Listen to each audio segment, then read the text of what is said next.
Yo, what's up, everybody?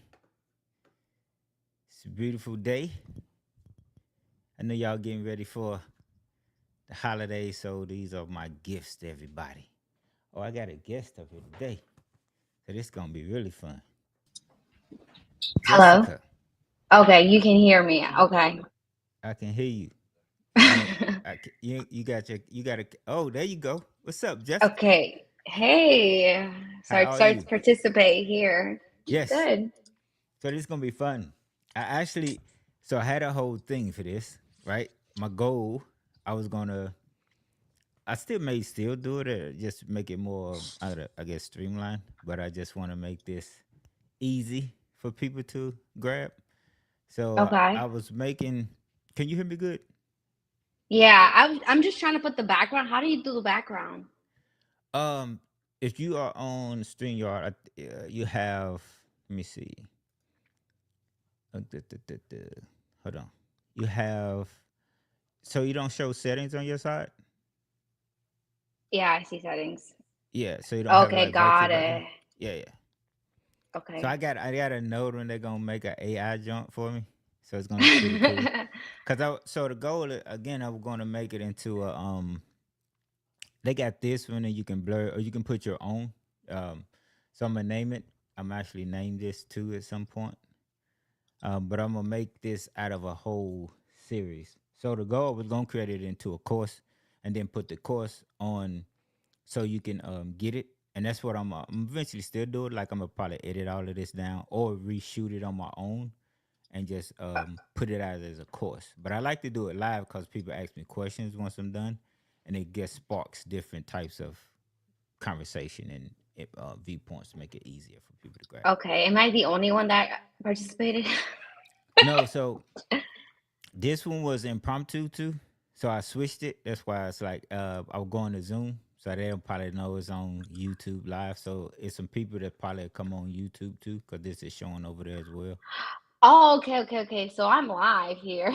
Yeah, yeah, you live. Okay. I was trying to make my screen, but I guess I can't. It can. You clicked it off. Whatever you done, you changed, then you changed it back. I don't as well. It's green or blue. I don't know. Yeah, I edit it when it comes down to it. If you want me to edit some stuff. Okay, well, that's it. I was trying to fix it, but you said you were making this into a course.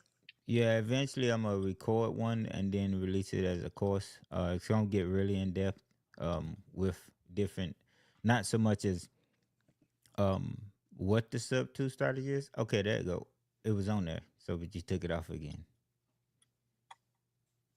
Yeah, it's like me fade. I fade or something on it. I don't know. It's weird. It was better than that the last time. Yeah, the first time. I don't know what happened. I never used it. I'm not gonna even play around with it. Okay, cool. I'll just leave it like that. Yeah, so it's gonna be the. Some people don't even know how to properly do a cold call structure. Yet alone go into like the lead follow up as well as the closer, because there's two different levels to that. You know, when you got a Yeah. cold caller, it's basically as hey, you getting the four pillars. When you got a lead manager, you kind of nurturing the lead, seeing where they are. You may not be so good as transitioning them over into like hey, to close. It's literally just a few questions you say just to even get it to that point. That's the crazy part. It's just that a person never say it. Just Yeah. something as simple as that, hey, what's the next steps? Something as simple as that is the close of a call. Because now they're gonna tell you, hey, Yeah. what the price is, what the everything. They're gonna get into the thing of it. And a part of that is underwriting. So my goal is to create the sales and have an underwriting mini course, just super basic. Not getting into like really high level, but um, just basic competent single family. And then if you get into multifamily, that's a whole thing too. That's so It's a super whole separate. different level. Yeah, yeah. I won't put that in there because again, everybody don't want to do that as well. But single family stuff, yes, I put that in there at some point. And then um, so you got sales, underwriting, and it's a calculator. So I have someone that's building a calculator to show you how to Like you just input formulas and it tell you literally what you should offer for them. So it takes out all Okay. the guesswork. But again, you just want to still know how to underwrite comp a property first before you just start putting in numbers, because just because you put in numbers don't make it a deal, right? No. Yeah. So where you at on your journey before I get started into this? Well, I am. Me and my partner have flipped houses. He's been doing it for like 5 years, and Okay. I've been doing it like 3 years already, Mm-hmm. almost 3 years. Fixing and flipping. But yeah, fixing and flipping. But one important thing, the aspect that you said is having a system. Mm-hmm. That's the most important thing. It's going it like me be doing this for like 3 years. Um, you said I built the calculator, how you got the calculator. Mm-hmm. We used to run it differently. I don't think we started to look at a calculator that we got until like a year and a half ago, Mm-hmm. which it's very helpful because all these numbers are in and you're able to calculate where you're at every month that the your house stands on the market and everything. It's very Mm-hmm. important to know your numbers because it could really affect you at the end. Yeah, absolutely. I don't even use them. Honestly, I don't use calculators myself unless it's like getting deep. I'm just using like a regular calculator because I can see something, then kind of okay, boom, boom, boom, really fast rather than just plugging, and all of that.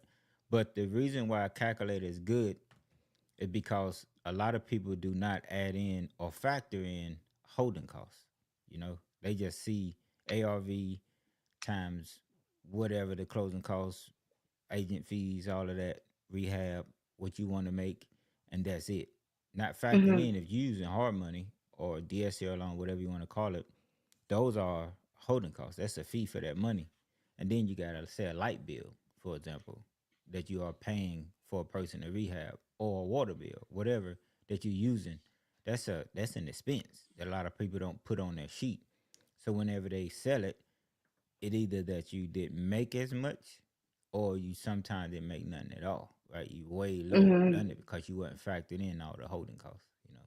So that's what a calculator is good for. You can just see the numbers like right in your face and stuff like that. But Yeah. again, yeah.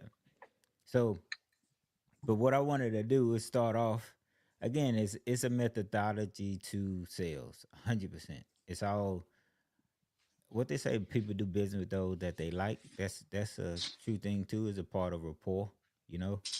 But more than that, it's those who do business. So a lot of people ask me the question, how can I interpret or how can I get someone to um,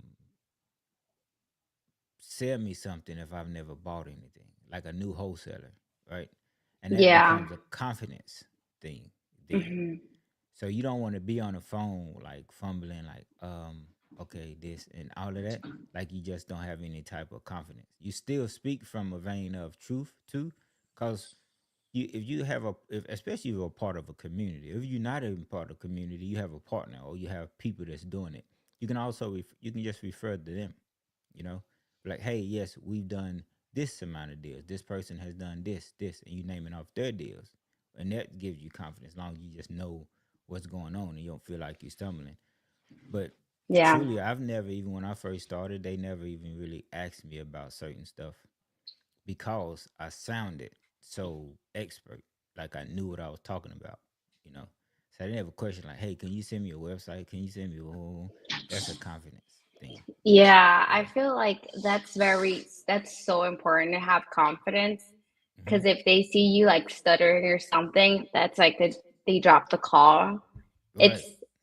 if you know what you're talking about within a conversation, that seller is going to understand where you're coming from and they're gonna like know that you're an experienced person, Hmm. experienced investor, not like a newbie that's calling them and they're like kind of nervous. And I guess a lot of stuff when you're starting off in the field, you get nervous because you don't know what how to respond to certain sellers when you get on the phone with them, especially because they've been called like 20 times, Hmm. maybe that same day.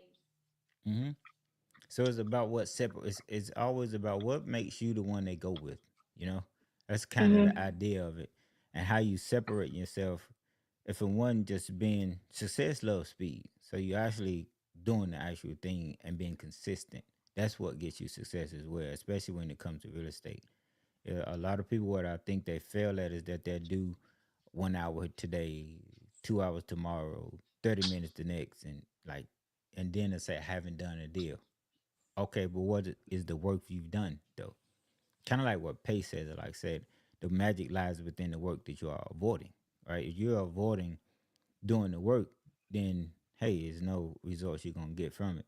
Like this is a part of work, you know. This training for someone that don't know it, this is a part of your work too. You learning how to actually get confidence, know what to say, how to say it, what tonality, you know, because it's going to get like really deep. That's why at some point I probably won't go live. I just have an actual script, you know, because I want to stay on like the topic. Because I keep going, I like veer off, especially if I got more people up, and I just be talking to them rather than the actual thing, you know.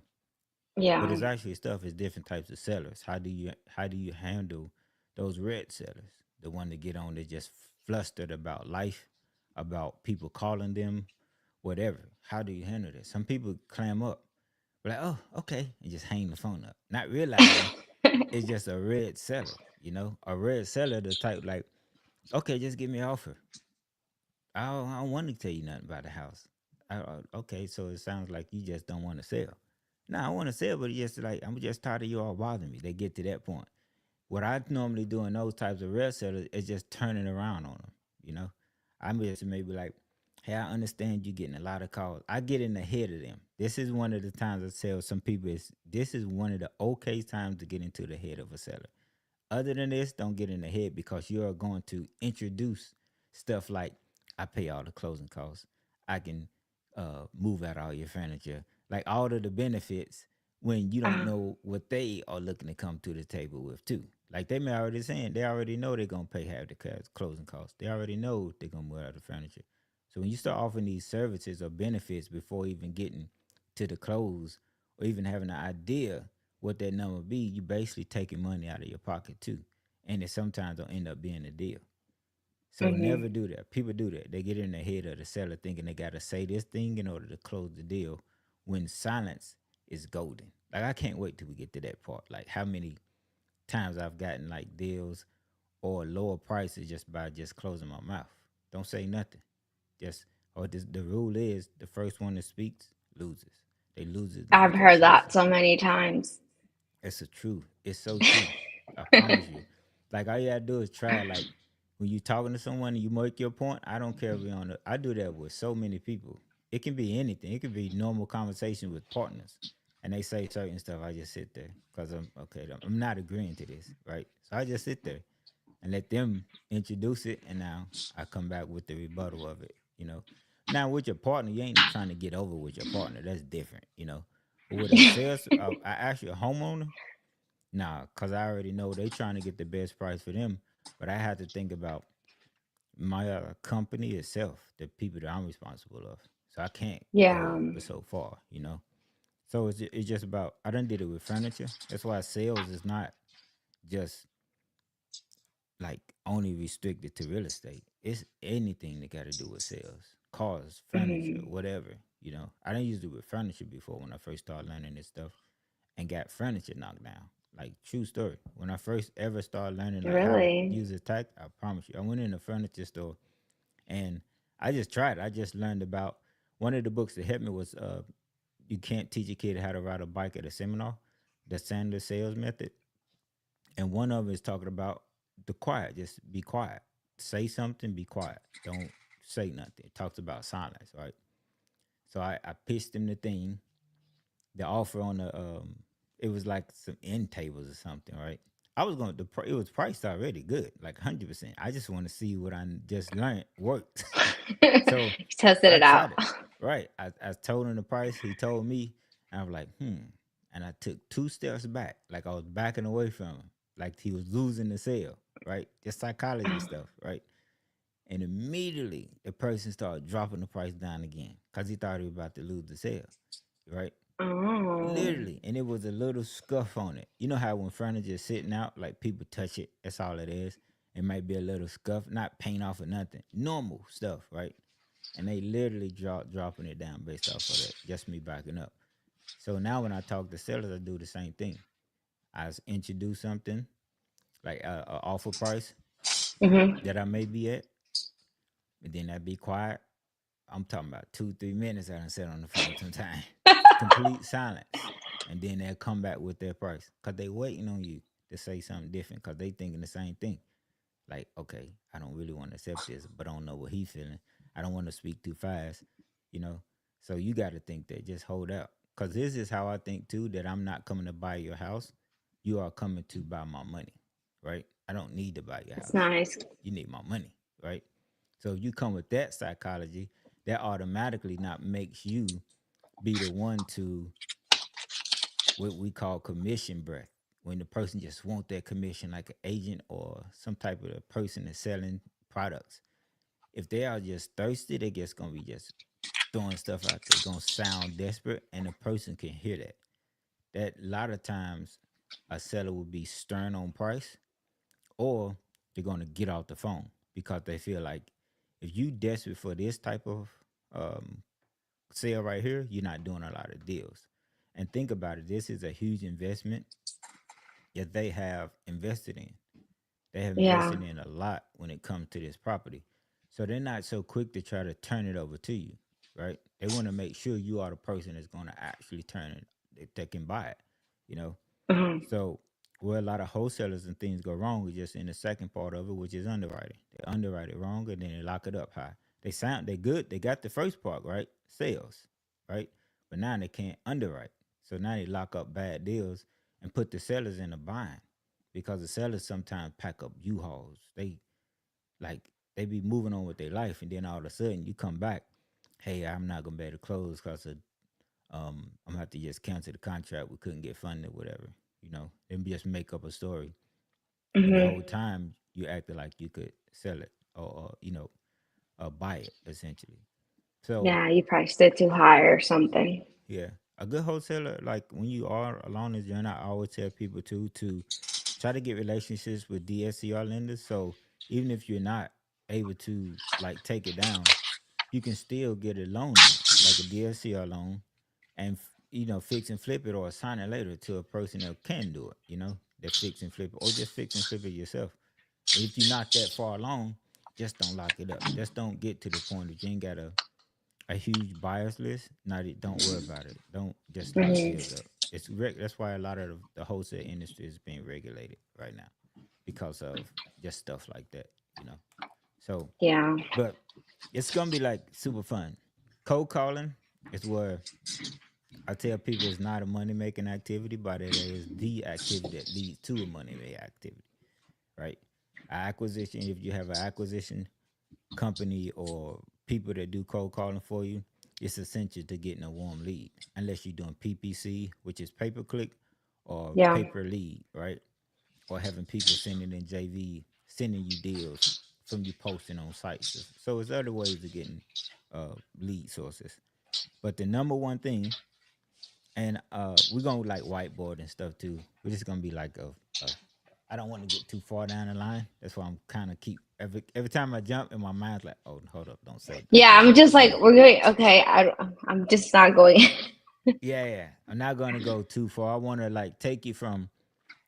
I think if you are understand the dynamics of a cold call, just what goes into it, it makes you a better lead manager or closer. Because if a Yeah. person don't set you up properly with the cold call notes, you gonna be basically as a closer asking a lot of cold call questions because you don't have all of the information. You don't need like when a person give me a lead, I don't need to know all of the things. I don't want to know that. I just want to know that this lead you giving me is a lead. Like you said, I had this person, they want to sell their house. They're super highly motivated. They're looking to sell within the next like 30 days due to like a job change or whatever. All right, perfect. I don't need to know about what's wrong with the house, all of that stuff. That stuff will come. That's just a part of the purchase price. But they've been and asked them that already, right? They've been and asked them that purchase price. If it's within range, that's what I kind of call it. If, like, say it was a $500,000 house, ARV, and they want 480,000. Of course, it's not a deal, right? But if it's five No. hundred thousand and they like it 420, right? Now that can still not possibly be a deal because of a number of factors, but it's giving me some room to come in and as a closer negotiate, right? That's what the closer is. The closer is gonna get it down to where it should be. The cold caller setting it up to this is actually a warm lead. That's all it is. It's a warm lead. So once I get to talking to them and I'm telling them why I can't buy it at 420 because of closing costs, holding costs, rehab, what I'm gonna make, then they more like understanding of it, because that's why you identify who you are, like who you are and what you do, right? Who am I? I'm always saying Chad Glover. I used to say, hey, hey, Chesky, this is Chad. How you doing? Right? If that's a cold call, I tell people to do that sometimes because it confuses, it throws the person off, the seller. They're like, Chad, I don't know a Chad. Or this don't sound like the Chad I know, right? So it's like, Hmm. who? I say, yes, Chad Glover, I'm an investor with GF Holdings. I'm seeing that you're interested in buying your, seeing selling your property over 123 Main. Yada yada. I get into all the things. When they say perfect, I go into the Sandler sales method of the first compartment is bonding and rapport. So bonding and rapport just rapport is credibility, right? Who am I? So I'm telling them Yeah. who I am, the things that I do, what I do. I'm at, like building up that confidence and trust. And then that's me connecting with them. When I get into the pain, it becomes the opposite, right? I'm doing like a lot of open-ended questions of like like what questions, how questions. Those become open-ended, and that gets them to tell me a lot about what they're going through. So now you like a doctor, right? Like that's why you go to a doctor's office and they ask you multiple questions about the same problem you're having, right? Yeah. Trying to It's properly diagnose you, right? you Trying to properly diagnose. diagnose you, right? You do the same thing with a seller. That's why you ask me, you say, I'm looking to move in 30 days. Oh, perfect. So you're looking to move in 30 days due to like a job change or what's going on? They say that, oh, congratulations. So you seem like you're looking to move to a job. You need to go within the next 30 days. So it sounds like you'll be starting that like kind of immediately. So you start saying stuff like that to keep digging in to see, because what you're hunting for is urgency, right? What's the urgency in it? Because if it's super urgent, that means you'll take a certain amount of money right now to get this off your plate. You know, that's why sub two is so efficient right now, right? People got issues they don't know about, and you can come and present these solutions. Right? I had a call with an agent last week. Never heard about it. They couldn't sell the house, and now they have all of these possibilities. One about to buy the house sub two. She never heard. She didn't know this was an Yeah. option. You know, so A lot of people are not educated in sub two. mm-hmm. Yeah. So the first step, motivation, right? As a cold caller, the number one thing that you want to have is the and determine with the seller is motivation. And this again is Hmm. a cold call. Has nothing. What I say is not a money making activity, but it leads to the money. A money making activity for an investor is a closer, or the one that's actually trying to nurture the lead. Those is gonna generate money because that's gonna wholesale, flip, fix and flip, JV, whatever. It generates money. But if you don't know the true reason why I named this like the number one pillar or the four pillars is motivation, timeline, condition, and price. I should have hooked my iPad up. I have my iPad hooked up the next time so I can you Okay. can visualize this stuff. Let me see if it's charged up. I can try to hook it up now. But it's super important. Hold on, that you get those things identified. Hmm. Timeline is definitely, in my opinion, the second one because that leads to urgency. That shows how motivated you really are, right? If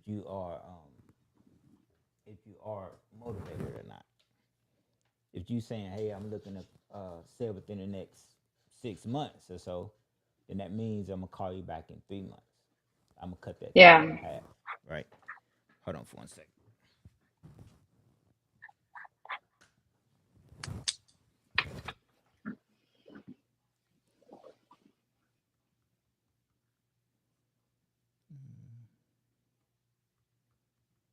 Yeah, so it's timeline.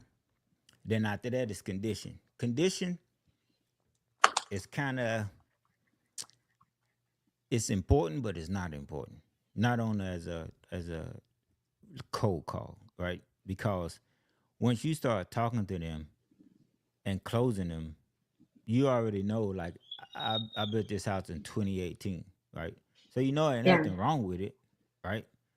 But I've done touched the wall before, right? I done we clean it, so it means that it's clean. There's no holes or nothing like that. But you've been walking on the carpet, you probably cleaning your floors or something like that. Well, my house is not a good example because there's nothing wrong. But some people houses, you know what I mean, it's been used and they may have kids. So it's holes, it's scrapes, it's all of these things. So it's natural you may come in and just paint it and clean the floors up, you know. But that's cosmetic. That's natural. You're gonna do something to it. And if it's nothing, if even if it's you changing out the cabinet, you're gonna spend like $5,000-$10,000 on the rehab, right? And in certain neighborhoods, you can kind of just, if they had it for a long time, you know it's outdated, and you know the market is asking for this type of look now, right? So you know, Hmm. okay, that's about 40, 50,000. So yes, condition is one of those things you need, but you'll get more into it when you get into the closing phase. You'll get more into the numbers aspect of it. But the reason why you ask for the 4 pillars, because that last question you're asking for, price, you have now determined why they want to sell, when they want to sell, what's wrong with the house, and that leads to the purchase price. And what it is psychologically, if I'm saying, hey, Jessica, you need to sell because you need money in order to get into this new house, as well as pay off some debt that you have with this property that you can possibly get foreclosed on. Like you may go into some issues with money or hospital bills. And I just determined a timeline because it sounds urgent. You need to have that like immediately. The condition of the house, you know, is cosmetic. So I need to put probably like 15, 20 grand into it. And then I would say, so what would you be looking to, if I can give you a cash offer to get this closed? We can get this closed out possibly within the next 2 to 4 weeks. It's normally when we close deals. How much money would you be looking to take? How much could you accept if I'm um, take care of all those things? Now you hearing me just telling your issue, when you want to, and what's wrong with it. So you calculating. Your brain automatically start going into deduct mode, right? Because also you gotta remember when you first opened the call, you said you are an investment company, or you are part of an, or you are an investor, or however you open your calls up. So they know this is an agent and an investor need to make money. They need to Hmm. fix and flip it, right?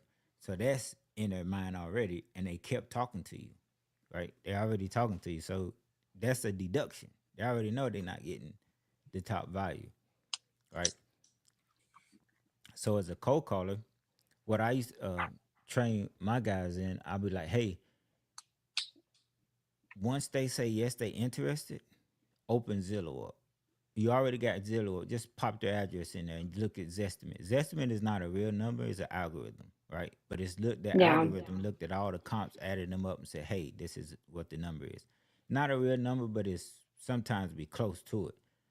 So if that number is, if they ask for something that's way above that, then yeah, that's not, they're not motivated. They just playing with you for one, and you just didn't properly like vet them to see to get to that process, or they just don't or they just have this delusion about their home, or they may not be Yeah. motivated. They're not really wanting to sell. One of those two, those things is happening when they just go way up, and then a lot of times they go off of Zillow because that's all they know. They don't know what you and I know about what real estimates and values of property is. They don't know that. They look at Zestimate and say, "Oh, that's how much my house is worth." So yeah. So if they say the Zestimate number, perfect. Now you got something to work with, right? You say, "Oh, that yeah, that's what it's going for on Zillow." So is it fixed up? That's kind of what I had them ask them after that. They say, nah, I need this and that. Because you said it, because you remember, they done said some of the issues already, right? But you said there was Yeah. something with the carpet in this. So yeah, I have to get it to that point. But I have my closer or my financial person kind of go with your number because I'm pretty certain we won't get to that number, like, because that's the market we have to be at. Like, that's how they cold calling is telling them. That's how much I get tell them to get into it without being a closer, because they are setting proper expectations. That's what you want them to do, you know. So Yeah, because at the end they're not coming back to you. You're already setting, hey, this is what the market's saying. That's not going to be something that we're going to be paying. It's probably going to be lower than that. yeah, yeah, just expect it to be like a slight lower because we got to make money on it, or and that we got to rehab. We got to do something to it. And that because everybody, like a normal seller, sometimes they be like their house is the best thing in the world, which is, Yeah. yeah, maybe true to them, but you may walk in it and you may be walking into like the 80s, you know? So you're like, oh, no, I can't. That ain't going to be good, Because it's nice. It's really nice. But for a person of 2024, they be like, nah, I want like a quartz countertop, granite countertop, butcher block countertop. They want something different and like this type of door handle, like all of these things, right? So that's how you explain it to them without saying that the house is outdated, right? Because some people like, man, you got this big hole in your roof, like that's cost like 20,000. They were like, oh man, forget you. They're gonna hang the phone up. You can't say it like that.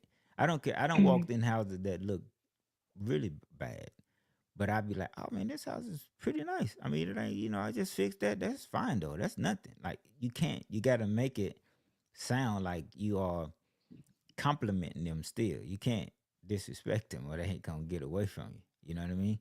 So had that in mind too. It's like it's cool when you're going on appointments because for one, that's like me. That's easy because I can really utilize like the mirroring technique. And again, we're gonna get to that. Um, Hmm. but it's so much goes into when you can do them in person. But over the phone, you do that same thing too. The mirror technique. You just listening to the tonality. You listen to like what can you connect with them, like empathetic. How can you get empathetic with them without sounding so like fraudulent, right? So it's just about listening skills. Once you can listen, being active listening, repeating it back to them, then saying it back to them in a way that's either exact. Some people say exactly what the person just said, and some people you can paraphrase it. But they want to make sure you're listening to them. That's starting to mirror them and connect with them. Then when they get a high pitch and get hyper, you get hyper too. You be hyper too. You don't be while they are sounding upbeat and you sounding like it's raining outside. You know, yeah, they're gonna get away from you. So, but if they sounding like it's raining outside, you don't get super like it's raining outside with them. But that means you just gotta slow down the way you talk, right? You gotta be like clear. You gotta like change your cadence up without them even realizing it. You know, that's how you mirror. So when you mirror and you connect it with them, it's all psychological. All this stuff is psychology, 100%. That's where sales come from. They done studied psychology and they just implement it. Like, so motivation, like asking those, what's got you looking to sell? And a lot of times you get a red seller, like, what you mean why I'm looking to sell? That's like none of your business. Like, that's so crazy when you Yeah. say that to me. Why would you say that's none of my business? You truly want to sell.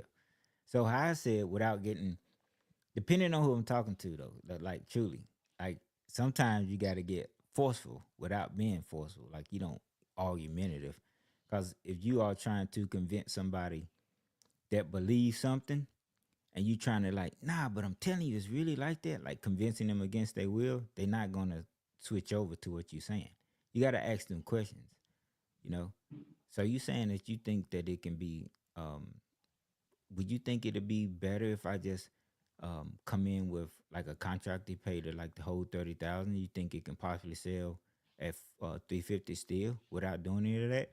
That's kind of how I say it to get them to agree. Mm. Like, yeah, it's gonna probably be like you don't have to put that much into it. And yeah, you don't think you'll make that much off of it, right? You letting them answer the question, right? But again, that's a closing thing. I'm not trying to go that far yet, but just to show you how that ties in with those initial four pillars: motivation, timeline, condition, price. Super important that you get those out of the way. But if you don't get in the condition, you can wait to get that, right? But I think it's important to have it for your cold callers to get a feel of setting up a proper call. But yourself, when Mhm. I'm getting on the call with you, I'm just saying things like, hey, just kind of catch me up to speed what you and Jessica talked about. I have some little notes that you may be looking to sell and moving out within the next 30 days. Uh, Tell me what's the story with that, Because now you are positioning yourself as like one of the decision makers. Even when I'm the closer and I'm the decision maker, of course, within my business, if it's some type of sticky deal, I'll be like, yeah, I gotta reach out to my partner. You know, Let me talk to my partner, ask them, just hold. You mind holding for like 3 minutes? So I put a phone on mute. I put the system on mute and just sit there for a second. I'll go grab some coffee or something, and then come back and be like, hey, I talked to him and asked him about this, man. We have to be around like 3:35, right? Then I'm gonna go Uh-huh. lower than it because they go to 3:40 is really the number, or 3:45. That's really the number. But I'm gonna have to go lower in case they go up, but stay within Yeah. my area. And they end up saying, yeah, we can get to 3:40. I was like, man, hold on, just with like 1 minute, if you don't mind. Perfect. So I clicking back on mute because I know I'm at 3:40. I got the number. I'm gonna come back. Perfect. When is a good time for me to have the? I got everything approved. The next step they saying only the to see if this legit or not is if I can get you on with my transaction coordinator and they can go through the contract with you, get you to sign everything because we have some tons of other things we want to do. We don't want to hold this up really. We'd rather not hold our funds up because we either allotting it to this deal or we're gonna place it over this deal, and we do this weekly. So if you're not serious, which is totally fine, we can always double back with you. But if you are, and this price is accepted by us, how about when can we get you on to go through the contract with us? And they tell you a time. All right, perfect. And if they be like, hey, could you send me the contract in order to take it over to my lawyer? Oh, is it something that I can ask you with? Like, make sure it's not something that you missed out on. Because again, that Yeah. sometimes lead back to a confidence. Is this person really legit? You know, if they who they say they are. Is it something I can question? Is it something you're having issues with? Like, try to figure that out. And then some people just want to go to the lawyer. There's no getting around that. Like this realtor, for example, she's never heard of it. So she want to take it to an attorney. She said, yeah, I'm pretty sure he'll know. But I want to take it to, I said, yeah, I've even seen my other contract. And she's 100% trusting in me. She want to learn from me. Like, she on board with everything, like 100%, you know. But it just, she's never done it. So it's not a confident thing. It's just that she still want to know how this works. She trying to learn, Yeah. basically. She's not knowledgeable in that area. Hmm. So you So still she's follow learning. that. So when you hear people say, yeah, if somebody asks for a lawyer that they not trusting you, yeah, that can be true. But sometimes they just want to take this to a lawyer. It's just how it is, especially if they've never done it. It's just how it is. Nothing to do with your skills. So, but that's how we want to start. We want to go with those things: motivation, timeline, condition, price. Then once we get over to a certain point, I want to just have some people doing live calls. Like I'm gonna have you call somebody live. You do callers yourself, close deals yourself. Me? Yeah, I know you say Yeah. you fix and flip. So Yeah. So I started to cold call foreclosures. I actually locked up my first one a couple of weeks ago. oh, okay. Congratulations on that. Yeah, because I used to have a cold caller. So I tested it out myself this time and tried to do what you said. Confidence means everything. Mm-hmm. When talking to sellers, when I was calling before, like you said, I probably wasn't confident cold calling people. Um, just get like people just hang up the last like 5 seconds. And now I can get through a conversation with somebody to like where you build rapport with them, Mm-hmm. especially if you're cold calling, because I think it takes some time, a little bit more, especially when you're focusing on foreclosures. Mm-hmm. Th- and that's gonna be something that I'm gonna get into too. Like different how you opening calls with different sellers. Like if you know it's a foreclosure and like especially if you're a door knocking them, but just say you're on the phone with them, you gotta that rapport is key, 100%, because they going through an issue and they are sometimes closed up. They don't want to tell you that they actually have an issue. They some of them be I don't know if it's pride or embarrassment. I'm still uncertain Yeah. about that part of it, but they do have something going on feeling wise, and I think it's tied to pride or embarrassment. So they don't tell you that much up front. But if you come to them with like, "Hey Jessica, my name is Chad Glove. I work with a company that specializing in helping those that's in foreclosure or having grief or issues with the bank, that we know how to either allow you to keep your house. There's multiple ways we can get this thing resolved for you without having to sell it. But if you have to sell it, and I say this later too, but if you have to sell it, of course, we are a buyer for it. But I think your main option right now is possibly if you want to keep it. But again, that's a questionnaire. We want to know what your situation is because we don't want you to repeat this. That's kind of how I'm setting it up. I'm doing that. I'm saying I it. like it. Yeah, I'm It's saying it. very like Yeah, smooth. yeah. I'm saying it to set up everything that's about to come. Cause I told you that we don't want you to go through it again. So your financial, all these questions, your finances ain't right. You're going right back in this situation, and it's ruining your credit more, right? If you want to stay in it, there's other ways, loan modification. But check this out. This is something I'm gonna start putting my team on too.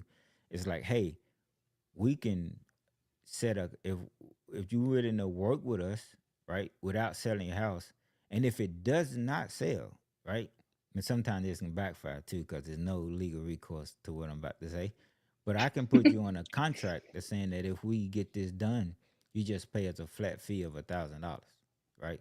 Because now you just a TC. That's all you're doing really is a TC at this point because Oh. you are setting them up for a loan modification, right? Because a lot of times, think about it, it's times that you've helped sellers out that didn't know none of this, and you just walk away from the deal. I mean, you don't walk away from it. It's nothing you can do because the loan modification works for them. If they can get the Mhm. loan modification, they can now make the payments. So now what you are doing is just a lot of free work, 100%. When some people charge for this, like if I send this over to someone, they'll charge me to work this file for them before anything is done because this is their expertise. They know how to get foreclosures and auctions stopped. But if this person stopped me like, nah, I really just keep my home. You can't force them to sell your house, especially sub two, right? You can't Yeah. force them to sell your house sub two because their name is still on the note. And they can easily trigger the due on sale clause and you out of the thing anyway. They're not gonna sign their house back over to you. That's how you stop it with a land contract, land trust. There's a lot of things that got to come into that unless you got it properly set up from the beginning in your paperwork. 100% you covered then, you know. But if not, a lot of people don't do that. But you can set it up like that. You can say, hey, if I get this thing set up, you mind if you just pay my team just a flat rate of $1,000? What comes with it is that we're gonna initially set the initial setup call with the bank. We're gonna have the bank ask you all of these questions. We're gonna guide you to what to say, and then once the paperwork come in, tell you exactly what to do and what to submit and how to submit it in whatever timely fashion. So it sounds like you are now working, right? So why not get paid for your service? Why not have someone on your team actually get paid for that? And then, That I was gonna say that that's interesting because I always thought about it, but like I haven't heard anybody say that they would charge the seller upfront because your logic was like they don't have the money. Why would they want to pay me mm-hmm, $1,000 to help them? Because I've come across a lot of people that I've been giving them like guidance, like, hey, you can do a lot of modification. You got to do that. But I've never thought about like, hey, when they're going to their banks, I could be collecting that as well if they're back to their jobs, they're back at a steady income. I didn't think about that.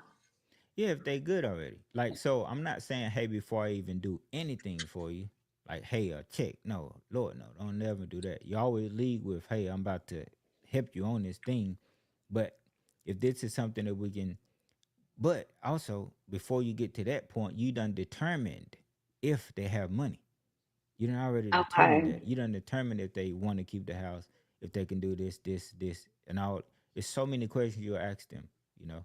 And if you like, I can actually um, print that out, like have a whole thing and just give it to you, like what they're asking, especially when it comes to like jobs, um, your financial situation, your debt, what's your monthly income, like are you able to like keep these payments up? Because we can easily find you a place to rent for a year or two to build your Mhm. credit up, right?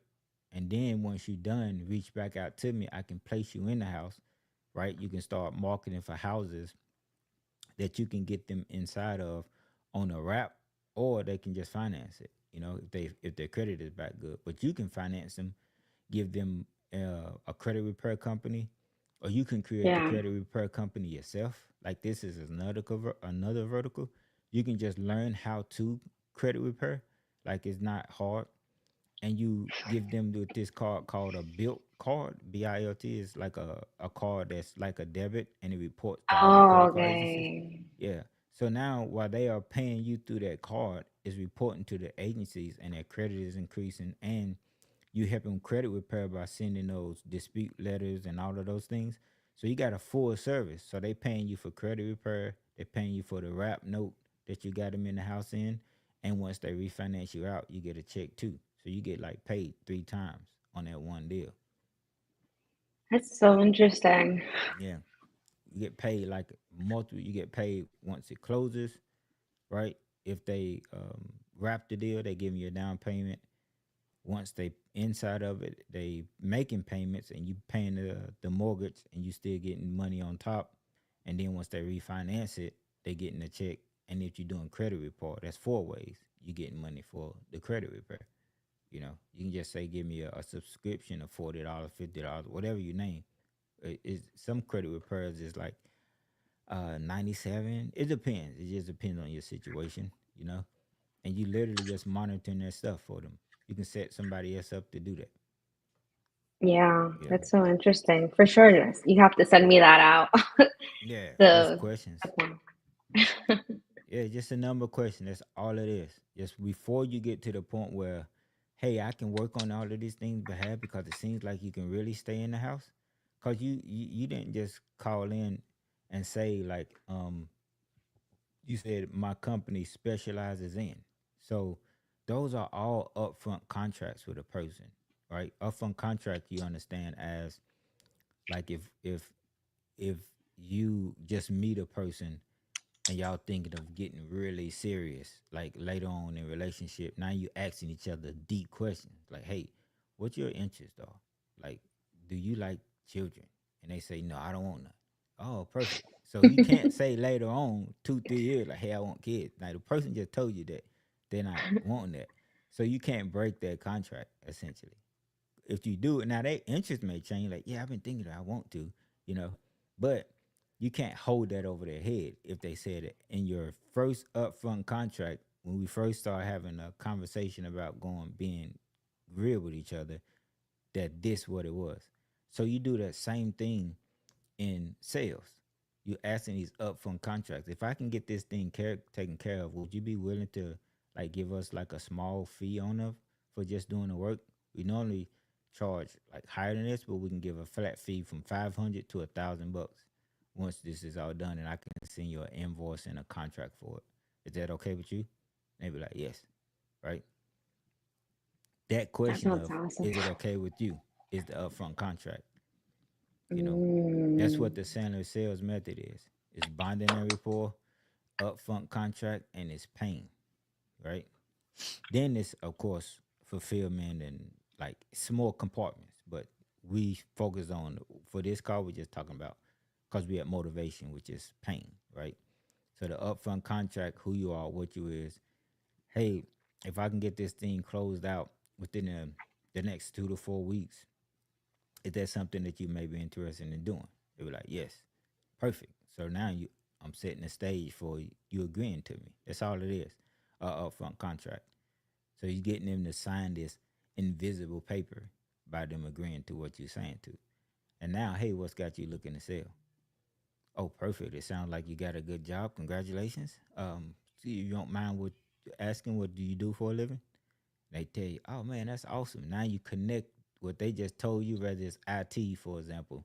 yeah, that's an awesome job, especially in this market. We got artificial intelligence, we got all these new information systems coming out. So I think you do pretty well in that going forward, man. That's pretty dope.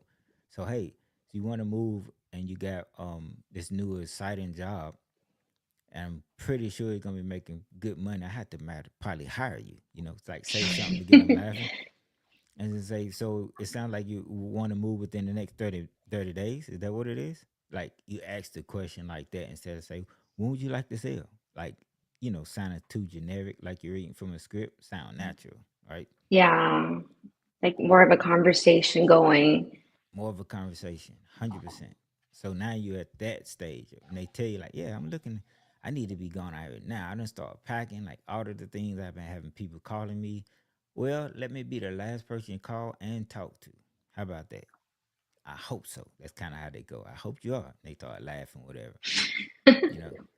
So hey, it sounds like we got it already established. When you want to move, like what's really going on, the condition of the house you moving out. So it'll probably be a few things left inside of it. Yeah, nah, I'm pretty much cleaning it out. Just a little clean out trash, stuff like that. So is there any like major problems with it, like the roof and things like that? When the last time when it's been changed out, or when the water heater and stuff like that, is it fairly like new that I won't have to come in immediately change those things out? Because you're trying to know the big repairs when it comes to, Hmm. yeah. Now you want to understand, okay, what sells a house is the kitchen and the master bath, right? Excuse me, kitchen and the master bedroom. Or what they call it, the main bedroom. I think they say master is not really Primary, or I guess. primary bathroom bedroom, right?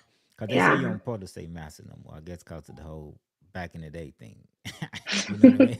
So I get it because yeah, but um, I don't. I normally say it, and they be like, "No, you don't say that no more." So I don't know what to say nowadays. But the primary bedroom and the kitchen is kind of what sells, especially the kitchen, right? Because that's the normal thing. If the primary bedroom is like nice because of the bathroom that comes with it, then yes, that's a plus too. But that kitchen is key. That's the what everybody sees. That's when you walk in, all of the things. That's where, like, everybody. That's where everything, the socializing, everything, right? So you ask that question: has it been updated within the last like 5 to 10 years, right? Because if it's 10 years, you're in that build generation, so it's totally different. 5 years, Yeah. you can kind of be okay, because it's probably granite and all of those things on it. Um, and the cabinet's probably all, so they'll tell you like, nah, yeah, it can use some updating. All right, perfect. No worries. We'll get out there and get pictures at some point, but right now it's not too important. I kind of make them still be comfortable. I don't want you to get to be Yeah. argumentative. And one thing too, um, since I got this thought, even if you are the only person working in your business, you are a solopreneur. Hmm. Act like you are not the decision maker. If you acting like you are the decision maker, that causes a person to argue with you. Not really argue with you, but they go back and forth with you about price. You don't want to do Yeah. that. You want to say, No. hey, I got to refer to someone. That's why I be like, hey, my job here, like if I'm the when I was doing this stuff by myself, but like, hey, my job here is just to get 4 questions from you asked, and then I'm gonna get this turned over to one of my lead managers or my financial partners, and they'll take care of everything from there. That sounds pretty good. They'll be like, yes, upfront contract. I'm letting you know I'm not the one. So when you get to these numbers, don't be fighting with me. That's what it's translating as. Because once you tell me all the things and you say your number, and I look at the price, it's like, so 350 may be a little tough for us. I'm gonna like be like super upfront. We got other ways we can make this work for sure. But for a cash price of 350, and it looks like that's what it'll sell on the market, you think your best bet may be that you would need to sell to an agent, and just I'd be quiet. And they're gonna be like, nah, cause how you know they don't need to sell to an agent? Cause they need to go tomorrow. Agent, it's gonna take 60 days, 90 days for this to close. 100%. It's not gonna close within 30 days. You coming to me for convenience and speed, right? Hmm. So that's why you so much important for you to have that bonding and rapport and those upfront contracts because you letting them know who you are and what your intentions is. You selling them, you telling them within that short amount of time exactly what you can do, you know, and that's why that's so important. So once you get to that price, they ain't really going too far and going too deep into it. You know, you just want to let Yeah. your cold callers know or yourself when you looking at it like, oh, now that may be a little too high, but you need to say to the agent what they say. Nah, I ain't got time for that. Well, it's gonna probably be a little too high for us, but I can definitely we have to probably be around a little lower than that just to be super trans in the vein of being transparent. Just to let you know, it would be a little that'll be a little tight. You know. And that's how Yeah. your cold call should be set up. And it sets you up properly to have more warm leads rather than just a bunch of tire kickers, those who just clocking up your CRM, you know. Now you coming in with the warm lead. And that's when it's gonna get really good, you know.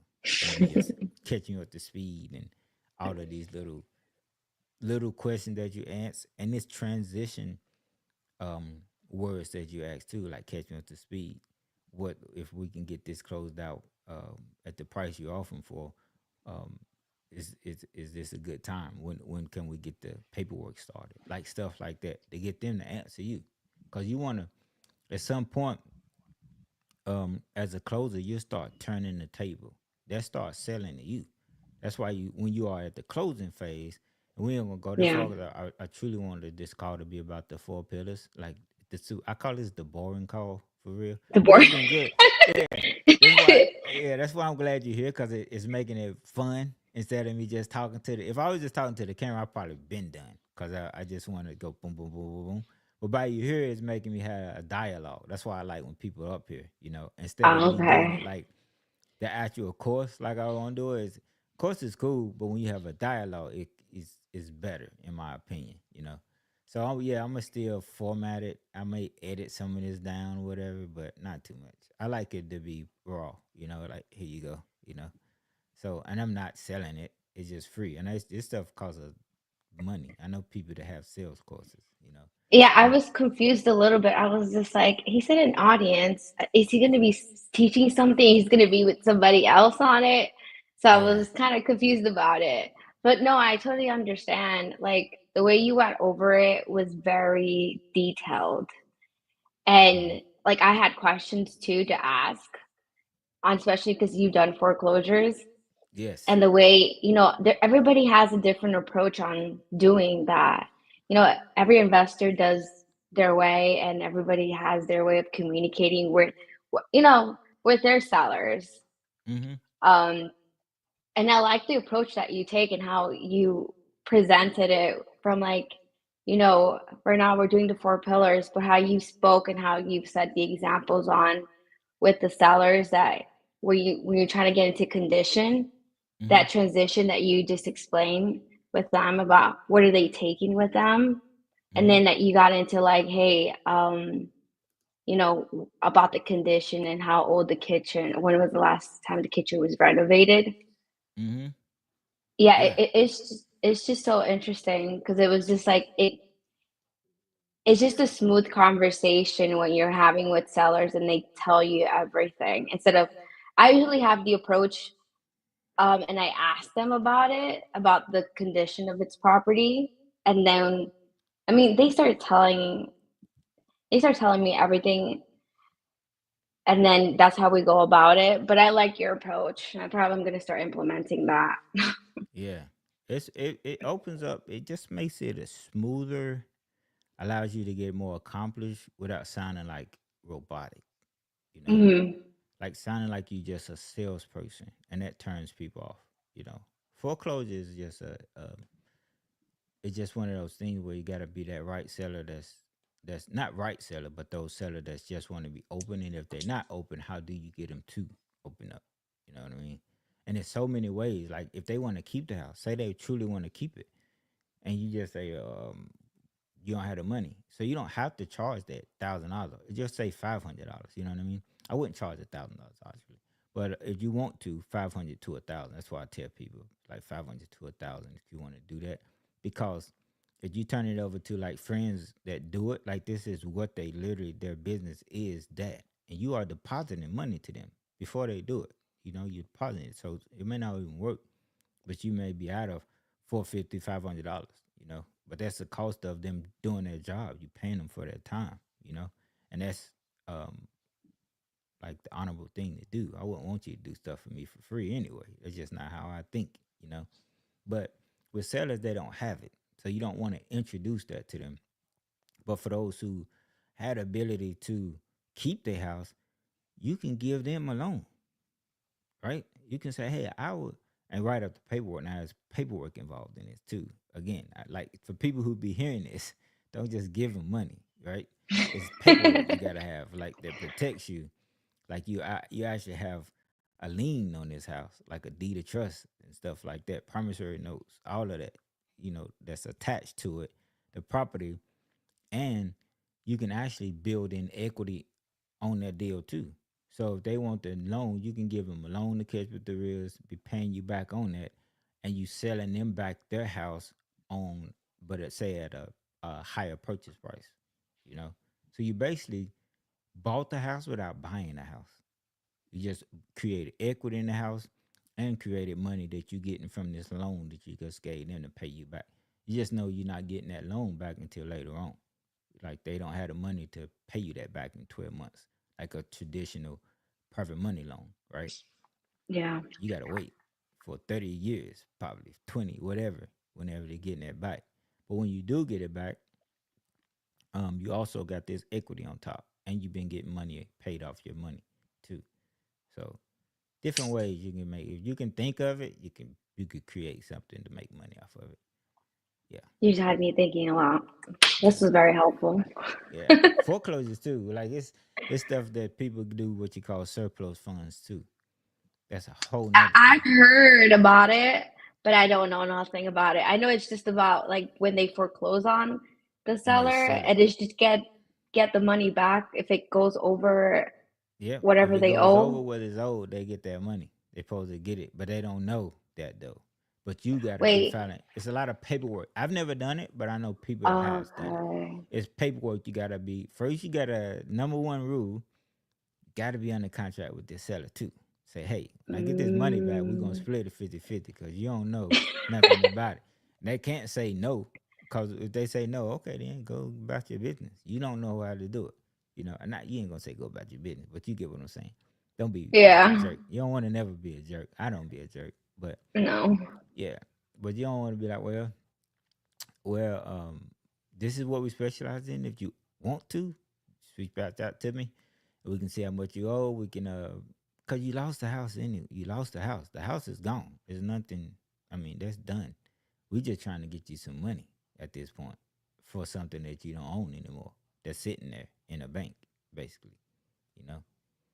So I had a question with it because I know you don't do it, but um, you said some people don't even know that they have this money and it's sitting in an account. yeah, surplus funds. It's literally called that.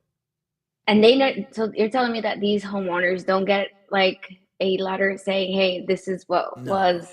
No? no, Lord, no. The folk, that's the bank. Like the bank ain't about to tell you nothing about money that you just got sitting, Oh, so cause they they'll have it keep it. there. Yeah, They they'll keep get it. it. They're Is basically there like a just claim?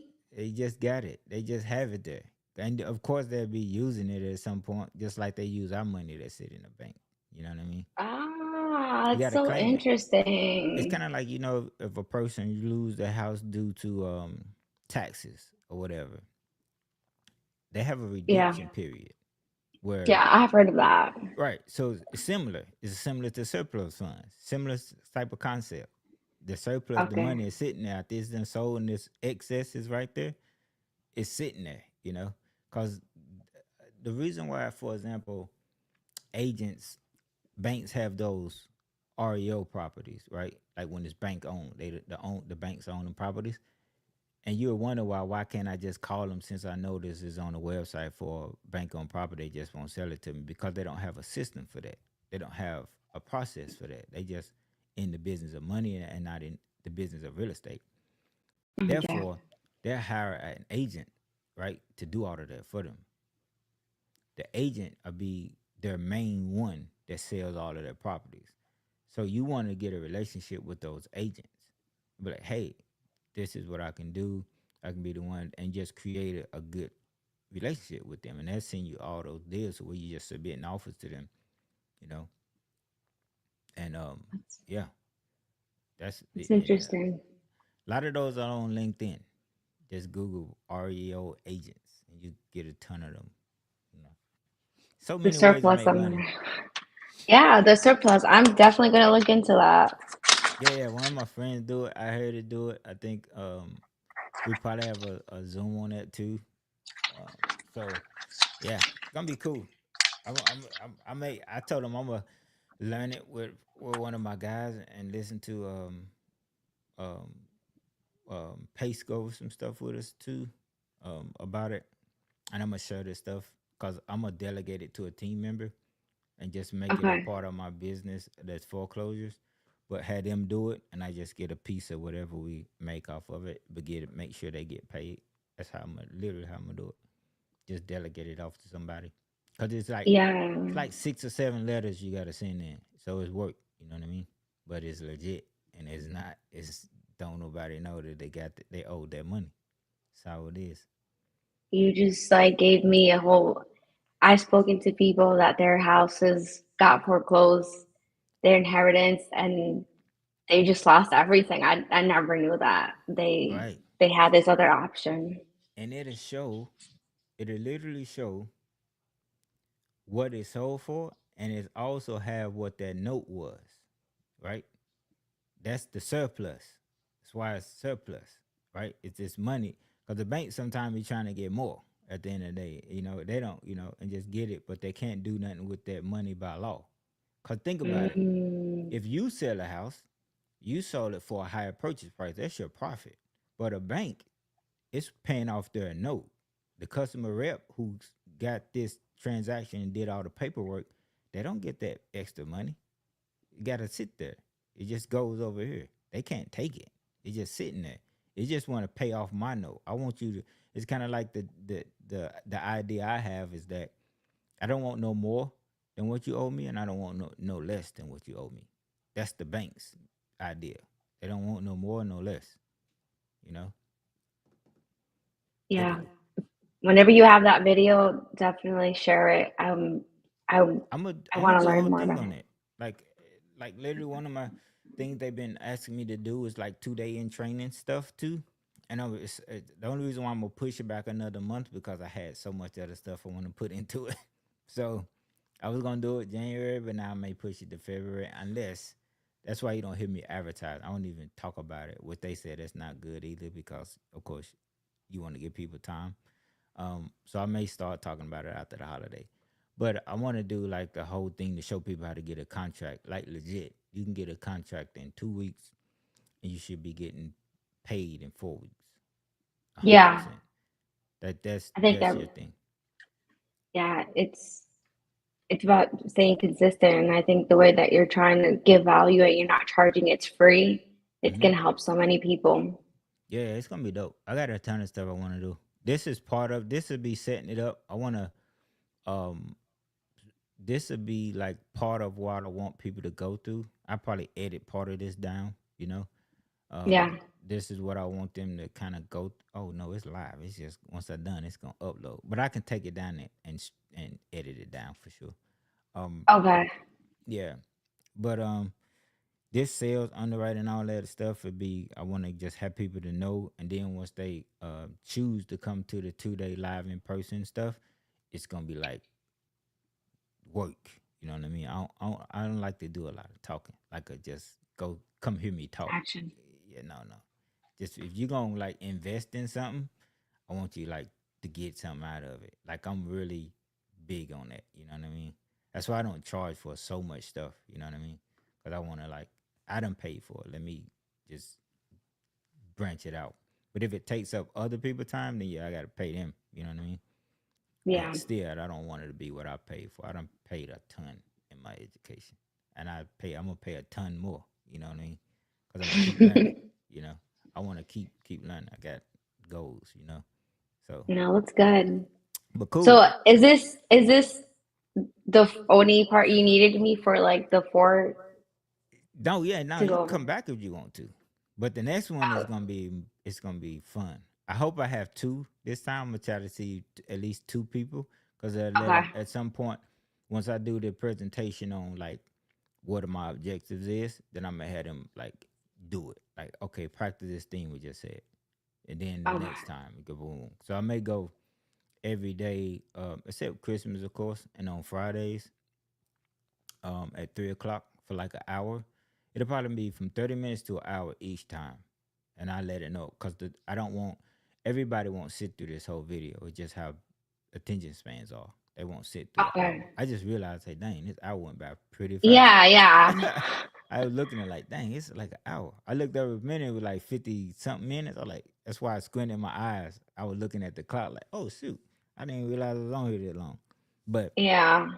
but yeah, this was good. I'm the next one since we got it out of the way, we won't talk about that. We're gonna go into the Santa sales method. That's what we're gonna focus on, Okay. and that's the stuff we All get right. into. But if you don't want to, perfect. You just look at it on YouTube. You don't have to come on stage if you don't want to. It's perfectly fine. Okay. I was just participating because I saw you needed knowledge. I was like, okay, I'll go. I was like, Yeah, yeah. I don't Cause mind. it's fun. I mean, it helps me to say stuff that I wouldn't have said. Like a lot of this conversation, I wouldn't even had. I wouldn't have talked Okay. about foreclosure and what to say and how to do. I wouldn't have done all of that because I was talking to you. So I went off Yeah. the script. The script that I don't even have in front of me, just in my head, is the four pillars. That's what I wanted to go over, and that's what my Mhm. goal was: how to say it, why you say it, and what it leads to, which is the purchase price of a person that's doing a cold call. Let me get all of them out of the way, and then hand those over to another person that's going to qualify you. I'm just here to qualify you, and then this next person gonna qualify you or disqualify you. One of the two gonna happen, but you don't tell the seller that because that's even as a closer, you are still trying to qualify or disqualify. You don't want to. You trying to make sure if they actually are fit for what you're trying to do. Fix and flip, assign it, sub to creative, whatever the acquisition is. You got to make sure it fits. You know, it can be a hotel, an ovation. There's so many other stuff that goes into that too. You know, that's why I'm not getting so far into that part of it because that turns into a whole nother course. Like literally, just the sales Yeah. part of it. You know, not here to teach you real estate, just sales basically. Okay. Well, okay then. Cool. Thank you so much, Chad. Yeah, this was fun. Nice meeting you on here for sure. This was Nice good. meeting you. Yeah, if you don't have anybody, just tag me on it and then I'll see if I have time. This Yeah, is super tomorrow. cool. Yeah, tomorrow again. I will go like probably 30 minutes or hour. It won't be an hour. I think it probably be 45 because I'm gonna keep them like short. And then if they are 45 and it's just me, it's gonna be like 2 or 3 or 8 minute clips where I'm just Okay. breaking Yeah, down that something. sounds fine. Yeah, cool. Okay, All right, well Jessica. then, bye. I'll let you get to it. All right, bye bye. Okay. Later. Well, that's day one. Everybody, we went over the four pillars. Hope y'all got value from that. I sure definitely did. I love having these live things. It kind of helps because I don't have to be so much on script, and I can just give y'all way more than what I initially had. So this was fun to me. But be on the lookout for sure. Probably January 30th is the tentative date to where I'm going to do a 2 live intensive. But before that, if you sign, that's why we're trying to put out the ad as well as the flyers and everything for you to sign up. You're going to receive a training of acquisitions on wholesaling, creative finance, and disposition strategies, like whether you're going to assign it or you're going to put it into a group home, licensed or unlicensed group home, hotel, all of these different strategies that come to the disposition side that I'm gonna put in there too. A lot of terms for you to get started, a lot of ways to lock deals up, whether it be from JVN deals, from like even Daisy Chain. I know a lot of people that get deals that's not their deal and has a good buyers list. I have tons of those strategies that we're going to have inside of the course. So when you come to the 2 day, You are doing the things. I just don't want to teach what a sub two at the thing. I want to show you how to lock up a sub two deal and get paid within 4 weeks. I promise you, it's going to be multiple people that get a deal from out of there. 100%. Because I do it all the time. This is nothing. I'm telling you everything that I do, right? 100%. The things that I do, the things that I don't do, I will bring somebody in that does do those things. 100%. Like surplus funds. I never done that, right? I haven't had to like really truly wanted to do that thing. But I was like, hey, I can actually teach this to someone and let them do the thing, right? And I just make it a part of my company as far as one other way to help sellers out, right? So I'm gonna show all of those things, and hopefully you all show up and get to it. But that 2 days is gonna be so freaking dope. I can't wait. It's gonna be so dope. It's gonna be so freaking dope. It's gonna be value. Wait for you to get paid. I do not like to do a lot of talking at them things. I like you to do. So I want people with laptops there. So everybody, until next time, this is day one. Be on the lookout for day two of the sales training. Appreciate y'all. Continue to crush it.